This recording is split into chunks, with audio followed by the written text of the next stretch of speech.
मौलाना ने एक ऐसा वाकया बताया जिसमें मुस्लिम लड़कों को पुलिस ने जबरन उठाकर देशद्रोही का इल्जाम लगाकर हवालात के पीछे डाल दिया था, जेल में डाल दिया था। जिसके बाद अकबरुद्दीन ओवैसी को इसकी भनक लगते ही, उनको यह खबर पहुंचते ही वह अपनी तरफ से वकीलों की एक टीम खड़ी करते हैं और उसके बाद किस तरह से आगे की कार्रवाई हुई, क्या कुछ हुआ, आइए सुनते हैं इन मौलाना की जबानी। असदुद्दीन ओवैसी साहब के भाई नकीब मिल्लत जनाब हबीब मिल्लत अकबरुद्दीन ओवैसी साहब के यहाँ तकरीबन 7 या 8 लड़कों को उठा लिया गया, नौजवान को, और उनको जेल में डाल दिया गया।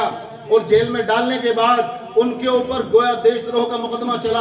अकबरुद्दीन ओवैसी साहब ने एक एडवोकेटों की, एक वकीलों की, एक लॉयर्स की गोया टीम गठित की और उसमें उनकी हिमायत के लिए तैयारी की। अल्हम्दुलिल्लाह वो बिल्कुल बेकसूर साबित हुए, और साबित ही नहीं हुए बल्कि रिहाई नहीं हुए। उनको जितने वक्त वो जेल में रहे, फी दिन के हिसाब से मिनिमम कितना पर डे कमा सकते थे, कितनी उनकी आमदनी हो सकती, उतना पैसा दिलवाया और उनका कैरेक्टर सर्टिफिकेट बनवा के दिलवाया कि ये लोग गोया कोई भी देश के गद्दार नहीं थे, ये लोग अच्छे, और उनको नौकरी। सोचो, यहाँ तो अपने क़ियादत थी, यहाँ तो अपनी लीडरशिप थी, जो उन्होंने वकीलों की एक टीम खड़ी कर उन बेकसूर मुसलमानों के लिए लड़ाई लड़ी। लेकिन सोचिए, जिस राज्य में तुम्हारी लीडरशिप नहीं है, जिसमें सो कॉल्ड सेकुलर पार्टियां हैं, जब तुम्हारे बच्चों को उठाया जाता है, जब तुम्हारे भाइयों को उठाकर फर्जी मुकदमा लगाकर उनको जेल के अंदर डाला जाता है, तो उस वक्त तुम्हारी कोई आवाज नहीं बनती है और ना ही तुम्हारी आवाज है। इसलिए जरूरी है कि मौलाना ने जो बातें कही हैं उस पर अमल किया जाए, और साथ ही साथ अपनी लीडरशिप और अपनी क़ियादत के महत्व को समझते हुए हमें जरूरत है मेहनत करने की, थोड़ा स्ट्रगल करने की जरूरत है।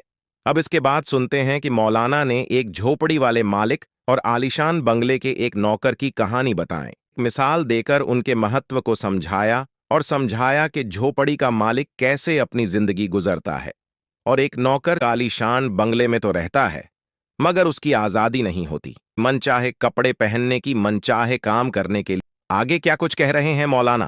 ये काम करते हैं, और यही नहीं बल्कि दूसरे लोग, अभी एक बात की बहुत चर्चा है पूरे गोया मुल्क लेवल में कि वो भी तो मुसलमान हैं, जीत तो गया, वो भी तो मुसलमान हैं, जीत तो गया। 26-27 में मैं आपको एक बात बता रहा हूँ, बहुत पॉइंट को याद रखने की बात है। एक तो होता है मालिक, लेकिन उसके पास झोपड़ी है।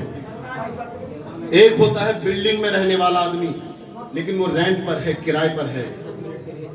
अपनी मर्जी के मुताबिक न वो एक ईंट लगा सकता, न वो अपनी मर्जी के मुताबिक एक चेयर पर बैठ सकता है, जो रेंट का मालिक है।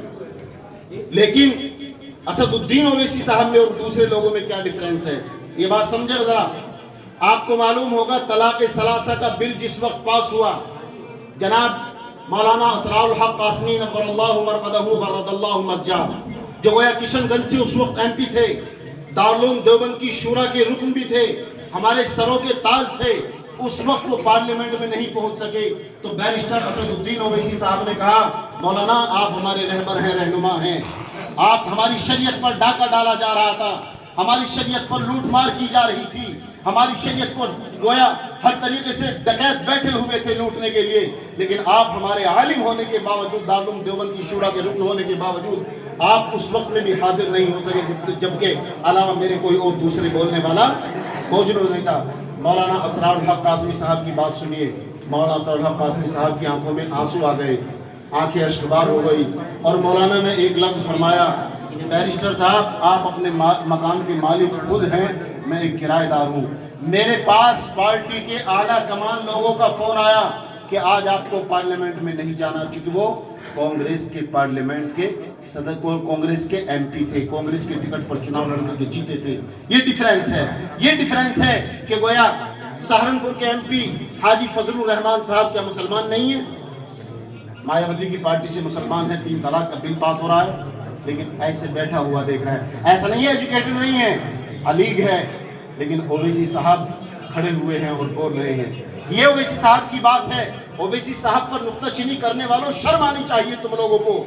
ओवैसी साहब की एक दिन पहले शादी होती है तो अगले दिन पार्लियामेंट में, विधानसभा में बोलते हैं। ओवैसी साहब वो शख्स हैं कि ओवैसी साहब की बेटी की शादी हैदराबाद में हो रही है और कौम मिल्लत के लिए दर्द के मारे लोकसभा में लोगों के सामने जो गोया खड़े होकर के दहाड़ रही है शेर की तरह से। तो सुन लिया आपने कि कैसे एक झोपड़ी का भी मालिक है तो वह कैसे एक आलीशान बंगले के नौकर से बेहतर है, कैसे वह उससे अच्छा है।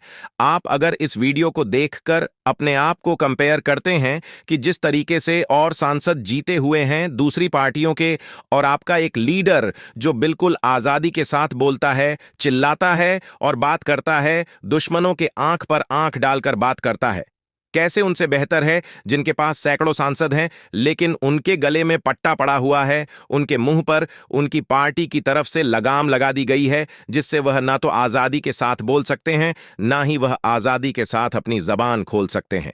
अगर आप हमारी और मौलाना की बात से सहमत है तो वीडियो को दिल खोलकर शेयर जरूर कीजिए।